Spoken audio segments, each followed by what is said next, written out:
একের পর এক গোলাগুলি ঘটনায় আতঙ্কিত নগরবাসী। 22 ঘন্টা পার হয়ে গেলেও ডাবল মার্ডারের ঘটনায় এখনো কেউ আটক বা মামলা হয়নি থানায়। নগরের আইন শৃঙ্খলা পরিস্থিতি নিয়ে আরও জানাতে আমাদের সঙ্গে যুক্ত হচ্ছেন রামিম চৌধুরী। রামিম, একের পর এক হত্যার মতো ঘটনা ঘটেছে, নগরবাসী নিশ্চয়ই আতঙ্কিত রয়েছেন। তারা কি বলছেন এবং আইন শৃঙ্খলা বাহিনীর পদক্ষেপ কি?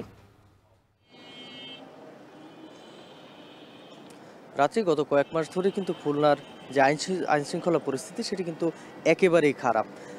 আমরা গতকালকে দেখেছি যে ডাবল মার্ডারের একটি ঘটনা ঘটেছে। সেই ঘটনায় কিন্তু এখনো পর্যন্ত কেউ আটক বা কোনো মামলা কিন্তু আমরা এখনো পর্যন্ত দেখিনি। খুলনা সদর থানা বা কেএমপির পক্ষ থেকে কিন্তু এখনো পর্যন্ত কোনো কথা কিন্তু আমাদেরকে বলা হয়নি। এখানে আমরা দেখেছি যে দুপুর 12:30 নাগাদ কিন্তু এই ঘটনা ঘটে। তার ঠিক পরপরই সন্ধ্যা নাগাদ কিন্তু আরেকটি গুলির ঘটনা ঘটেছে শহরে। বলতে গেলে নগরীতে কিন্তু গত কয়েক মাস ধরে গোলাগুলির যে ঘটনা সেটি কিন্তু একের পর এক হয়েই চলেছে।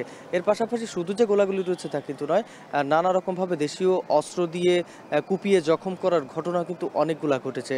পুলিশের দেওয়া তথ্য অনুযায়ী কিন্তু গত 14 মাসে প্রায় 44টি হত্যাকাণ্ড ঘটেছে, তার সাথে যুক্ত হয়েছে আরও দুটি।